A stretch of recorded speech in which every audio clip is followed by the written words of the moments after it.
Okay guys, आज हम next topic करेंगे एंटो 311 का गन्ने की श्वेत मक्खी या शुगर केन वाइट फ्लाई।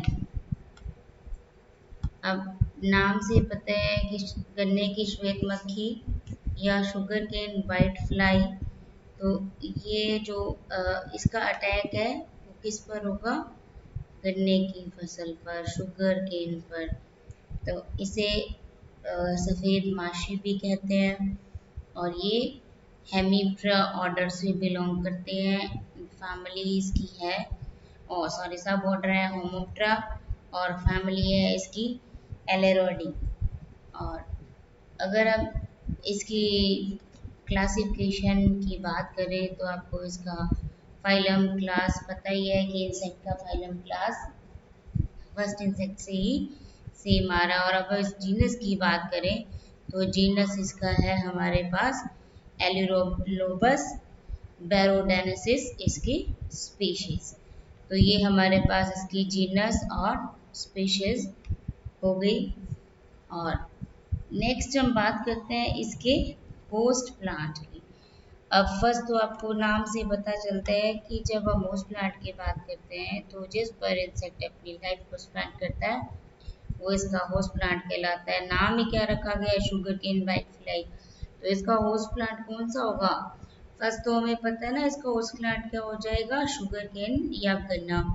और इसके अलावा भी इसके जो होस्ट प्लांट्स हैं वो ज्वार, बाजरा, मक्का, गेहूँ, जौ इत्यादि होते हैं। अब जब डिस्ट्रीब्यूशन की बात करते हैं कि इसका जो डिस्ट्रीब्यूशन है या इसका जो वितरण है वो कहाँ कहाँ पाया जाता है। इंडिया में इसका जो डिस्ट्रीब्यूशन है वो पंजाब, उत्तर प्रदेश, मध्य प्रदेश, बंगाल, बिहार आदि प्रदेशों में पाया जाता है, या ये डिस्ट्रीब्यूटर रहते हैं या वहाँ पाए जाते हैं। अब हम बात करें इसके डैमेज या इसका जो इम्पोर्टेंस है या नेचर ऑफ डैमेज है, ये किस प्रकार से फसलों को नुकसान पहुंचाते हैं। तो पहले भी हम चर्चा करते रहे हैं या स्टडी किया हमने कि कुछ ऐसे इंसेक्ट्स होते हैं जिसके जो केवल ब्रूडी या एडल्ट इंसेक्ट्स ही फसल को खराब करते हैं। कुछ ऐसे इंसेक्ट्स भी पड़े हैं जिसमें केवल लार्वा फॉर्म में ही या जो सुंडी फॉर्म होती है उसमें ये क्रॉप्स को नुकसान पहुंचाते हैं। तो जब हम वाइट फ्लाई की, शुगर केन वाइट फ्लाई की बात करें तब हम क्या देखते हैं कि इसकी जो शिशु अवस्था है, इसका जो निम्फ है और जो इसका एडल्ट है, दोनों ही स्टेजेस क्रॉप्स को हानि पहुंचाती हैं। हार्मफुल है ये क्रॉप्स के लिए, इसका निम्फ भी और इसकी एडल्ट स्टेज भी। और दोनों के जो माउथ पार्ट्स होते हैं वो कैसे होते हैं? चूसने वाले या पिंच करने वाले, चुभने वाले। और गन्ने की जो फसल है उसके लिए इसको बहुत हानिकारक इंसेक्ट माना गया है। इसको हानिकारक इंसेक्ट मानते हैं, इसीलिए इसका नाम भी गन्ने की फसल के कारण ही गन्ने की श्वेत फ्लाई कहते हैं या white fly of sugar cane कहा जाता है। इससे क्या होता है? इसका जो अटैक है, इसका जो प्रकोप है वो कब रहता है? जुलाई से लेकर नवंबर तक इसका अटैक होता है। और जो फसल है इसकी वो इसके प्रकोप से 50% तक जो इसकी क्रॉप्स है वो नष्ट हो जाती हैं। और जहाँ नमी अधिक रहती है या पानी भरा रहता है उस जगह पर इस इंसेक्ट का जो प्रकोप है या अटैक है वो अधिक होता है। वैसे ही क्या होता है, और सेकेंडली क्या है, जो नाइट्रोजन की कमी होती है तब भी इसका अटैक अधिक होता है। मतलब दो फैक्टर्स आ गए, एक हमारे पास वहाँ जहाँ नमी अधिक होती है और पानी भरा रहता है, और सेकंड जहाँ नाइट्रोजन की कमी होती है। दोनों ही स्टेजेस में, दोनों ही अवस्था में इस इंसेक्ट का अटैक अधिक होता है और ये साल भर, पूरे साल ही एक्टिव कंडीशन में रहता है। और इसकी जो संख्या में कमी कब आती है, जब गर्म हवाएं चलती हैं अप्रैल मई में, या जैसे जून में जब गर्म हवाएं चलती हैं तो इसकी जो संख्या है वो कम हो जाती है। अब इसकी जो दोनों स्टेजेस है, निम्फ है और इसके अडल्ट है, वो गन्ने की जो लीव्स होती हैं उसके रस को चूसते हैं, और रस चूसने से क्या हो जाती है, लीव्स कमजोर हो जाती हैं और पीली पड़ जाती हैं, जिसमें क्या हो जाता है, उसकी ग्रोथ रुक जाती है और प्लांट्स छोटे ही रह जाते हैं। जब ग्रीनरी खत्म होगी उसमें उसका जो पत्तियों का रस है वो इंसेक्ट द्वारा चूस लिया गया, तो उसका जो ग्रीन पोर्शन है वो खत्म होकर पत्तियां येलो कलर की हो जाएंगी, सूख जाएंगी, और इसके कारण जो प्लांट्स की ग्रोथ है वो कम हो जाती है, जिससे प्लांट्स छोटे ही रह जाते हैं। और ये इंसेक्ट्स क्या करते हैं, उसके अंदर अपने जो बीक है उसको गड़ाकर रस चूसते हैं, जिससे पत्तियों पर ऐसा दिखाई देता है जैसे उन पर घाव हो जाता है, और उस स्थान पर जहाँ पर ये इंसेक्ट अपने मुखांगों द्वारा चूसते हैं उस स्थान पर फंगस का इन्फेक्शन हो जाता है या कवकों का अटैक हो जाता है, और उस अटैक होने से पौधे के कलर हरे की बजाय लाल रंग का या हल्के येलो कलर का दिखाई देने लगता है। अब ये जो कवक है या फंगस है, इनके प्रकोप होने से क्या हो जाता है, जो गन्ने की लीव्स हैं उनके ऊपर धब्बे दिखाई देने लगते हैं, और गन्ने के बीज पत्तियों में जो इसके मतलब लिविंग जो होते हैं निम्फ और इसके जो प्यूपा होते हैं वो भी चिपके हुए रहते हैं। तो अब क्या हो जाता है कि क्या करेक्टर हो गया कि एक तो हमारे पास पत्तियों का रस चूस लिया इंसेक्ट ने और वहां पे घाव जैसे बन गया, और उस स्थान पर फंगस का इन्फेक्शन हो गया। तो एक इंसेक्ट का अटैक हुआ, दूसरा उस पर फंगस का अटैक हो गया। इंसेक्ट के अटैक से पहले पौधे की जो पत्तियां हैं तो वो सूख जाती हैं, पौधे का आकार साइज नहीं बढ़ता। सेकंड, जब फंगस का इन्फेक्शन हो जाता है तो फंगस के इन्फेक्शन के साथ उसकी पत्तियों पर धब्बे दिखाई देने लगते हैं। तो फाइनली क्या हुआ, जो प्लांट्स है वो हमें कैसा दिखाई देता है, रोग युक्त, मतलब उसमें रोग दिखाई देने लगता है। अब इसमें क्या होता है कि जब इस फसल पे प्रकोप होता है तो इसमें सुक्रोज की मात्रा कम हो जाती है, जिससे क्या होता है कि इसकी गुणवत्ता में या इसकी जो रस की क्वालिटी है उसमें फर्क हो जाता है। हम देखते हैं कि इसकी लाइफ हिस्ट्री क्या है, या इसका जो लाइफ है वो कैसे पूरी होती है। लाइफ की स्टेजेस है हमारे पास 4। फर्स्ट एक, second nymph, third one is pupa and 4 is adult। तो 4 स्टेजेस है हमारे पास लाइफ की। अब ये एग हैचिंग का टाइम नजर आ रहा है आपको 7 डेज। 7 डेज के बाद हमें क्या स्टेज मिलती है, निम्फ। निम्फ के 11 डेज के बाद क्या मिलता है, प्यूपा। प्यूपा से केवल एक दिन में एडल्ट बन जाते हैं, और एडल्ट के 2 डेज बाद ही पॉपुलेशन प्रोसेस के बाद एग लेइंग होती है। तो इस प्रकार जो टोटल लाइफ है वो क्या होती है 27 डेज में, और एक साल में 9 जनरेशन या 9 पीढ़ियां बनती हैं। अब फर्स्ट स्टेज की हम बात करते हैं, एग। एग में क्या होता है कि जो शुगर केन है उसकी पत्तियों के नीचे की सतह पर दिए जाते हैं, और कैसे दिए जाते हैं, लाइंस में देते हैं, और एक पत्ती पर एग्स की कई लाइंस दिखाई देती हैं, कई लाइंस मिलती हैं, और एक लाइन में लगभग 51 एग्स दिए जाते हैं। और अपनी पूरी लाइफ टाइम में जो फीमेल इंसेक्ट है वो कई बार एग लेइंग करती है, और एक बार में लगभग 100 एग्स देती है। कई बार करती है अपनी लाइफ टाइम में एग लेइंग और 100 एग्स देती है। और जो एग की साइज की बात करें तो 0.3 mm लंबा और चमकदार अंडाकार होता है और इसका जो कलर है वो येलो होता है। और इसका जो स्पेसिफिक कैरेक्टर है कि इसके जो आधार वाला सिरा है वो गोल और चौड़ा होता है, जबकि दूसरा सिरा नुकीला होता है।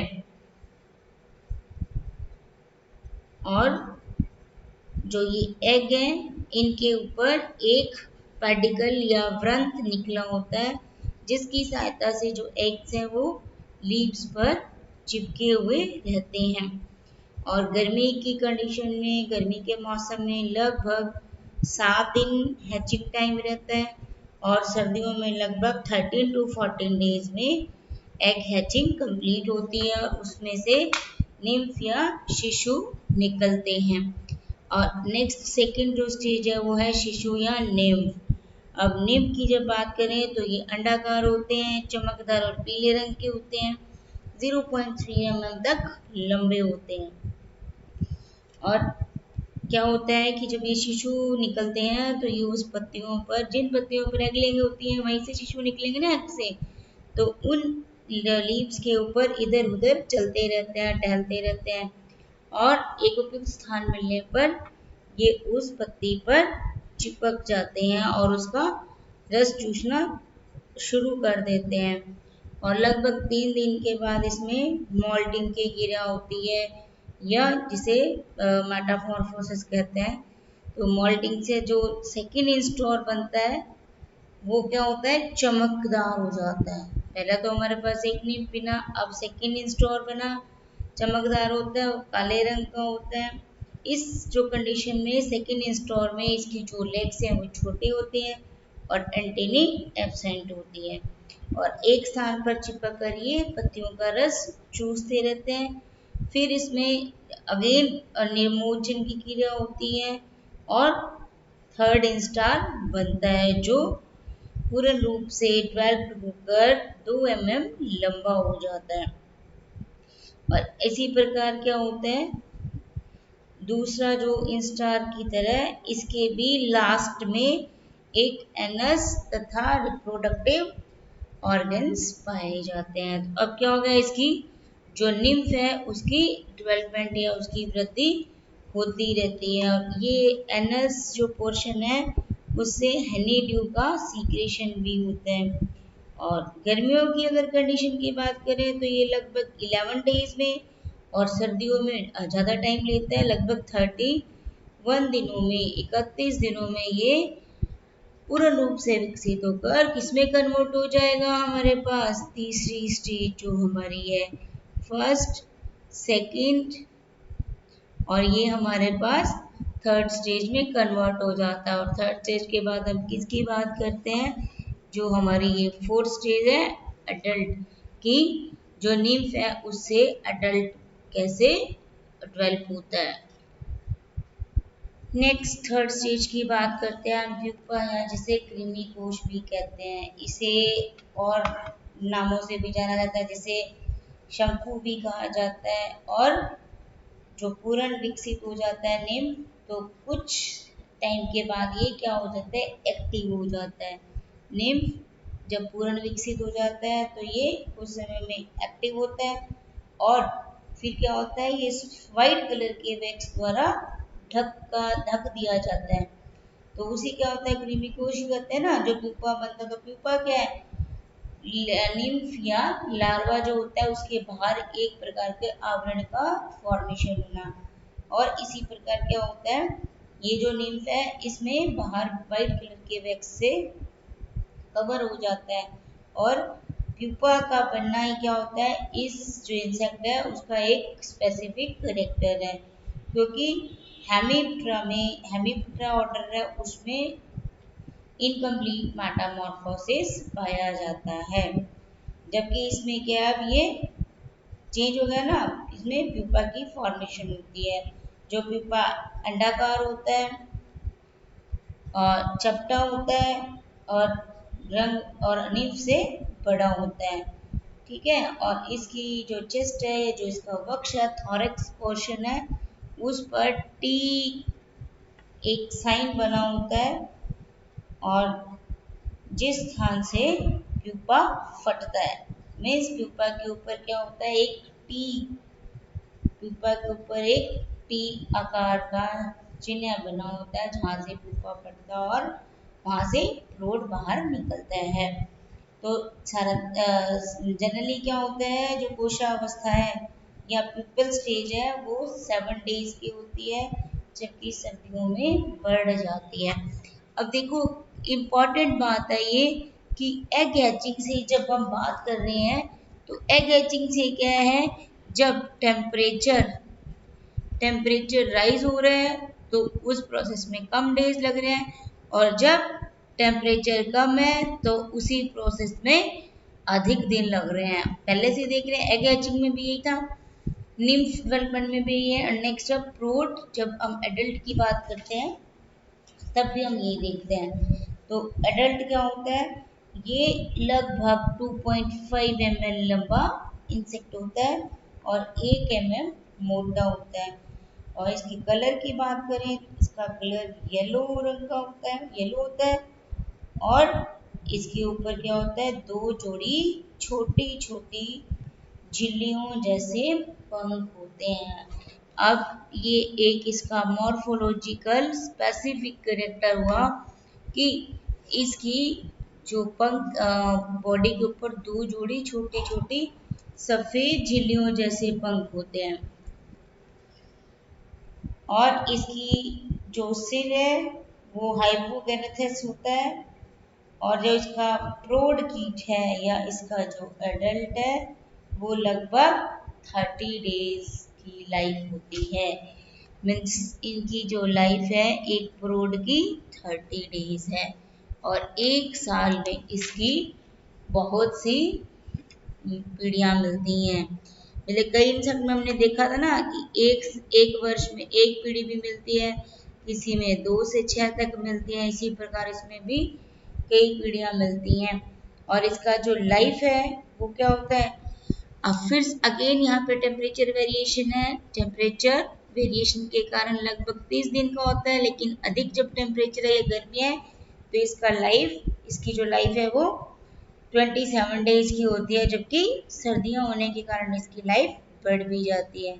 और इसमें जो एडल्ट है या जो एडल्ट इंसेक्ट है वो क्या है, प्यूपा के निकलने से, मतलब जब 4th स्टेज में आता है, फर्स्ट एग, सेकेंड हमारे पास निम्फ, थर्ड प्यूपा, जब 4th स्टेज प्रूड होता है तो वो प्यूपा से निकलने के कुछ समय बाद ही कॉपुलेशन की प्रोसेस को करते हैं, और पॉपुलेशन प्रोसेस के लगभग 2 डेज बाद ही जो फीमेल है वो एग लेइंग स्टार्ट कर देती है। तो इस प्रकार क्या होता है, इसकी जो लाइफ है वो 27 डेज अप्रॉक्सीमेट रहती है, जिसमें एग्स दोबारा एग लेइंग स्टार्ट हो जाती है। अब हम बात करते हैं इसके कंट्रोल या इसके मैनेजमेंट की, कि अगर हमें इसको कंट्रोल करना है कि ये क्रॉप्स पे अटैक नहीं करे तो हम किस किस तरह के उपाय कर सकते हैं। फर्स्ट है, जहाँ तक संभव हो जो पेड़ी की फसल है वो नहीं लेनी चाहिए, राइट। सेकेंड है कि अगर पानी के निकास का उचित प्रबंध नहीं है, क्यों, क्योंकि हमने देखा था कि जहाँ नमी और पानी रुका हुआ है वहाँ पे इसका अटैक, पानी भरा रहता है वहाँ इस इंसेक्ट का अटैक अधिक होता है। तो जहाँ पानी निकास का प्रबंध नहीं हो, उन खेतों में पानी नहीं इकट्ठा हो सके और पानी की नमी की मात्रा कम रहे, मतलब अधिक ना हो। फिर सेकेंड हमने देखा था कि जहाँ नाइट्रोजन की कमी है तो उपाय क्या है कि नाइट्रोजन की उचित मात्रा रखनी चाहिए। और अगस्त सितंबर में क्या होता है कि जो लीव्स हैं उनको देखकर, उनको ऑब्जर्व करके, जो मतलब ग्रसित पत्तियां या जिन पर ये वाले इंसेक्ट का वाइट जो फ्लाई है इसका अटैक हुआ है, उन पत्तियों को हटा देना चाहिए और नष्ट कर देना चाहिए। गिरने की प्रतिरोधी किस्में लगानी चाहिए ना। और नेक्स्ट क्या है कि अगर प्रकोप हो जाता है तो दिस इज द ट्रीटमेंट। इस प्रकार की जो ये केमिकल्स हैं इनसे हम उन फसल को ट्रीट कर सकते हैं। नेक्स्ट क्या कहते हैं कि अगर प्रकोप 1 महीने के अगर अधिक प्रकोप हो जाता है तो इनको हम क्या करते हैं, 1 महीने के अंतर पर दोबारा स्प्रे कर सकते हैं या दोबारा इन केमिकल्स का यूज किया जाता है। और लास्ट हमारे पास जो एक और ऑप्शन है कि नेचुरल एनिमी, इनके कुछ इंसेक्ट के जो प्यूपा पर परोपजीवी हैं तो उनको भी हम यूज कर सकते हैं। जैसे ये जो स्पीशीज है इसमें से प्यूपा पर, निम्फ पर और निम्फ या प्यूपा पर जो परोपजीवी हैं इनको भी हम इनको कंट्रोल करने के लिए यूज करते हैं। तो इस प्रकार जो व्हाइट फ्लाई है वो उसका क्लासिफिकेशन, होस्ट प्लांट, उसकी लाइफ साइकिल और उसका अटैक कैसे होता है, नेचर ऑफ डैमेज और उसकी जो कंट्रोल है, ये सब एक व्हाइट फ्लाई की स्टडी में हमारा कंप्लीट हो गया।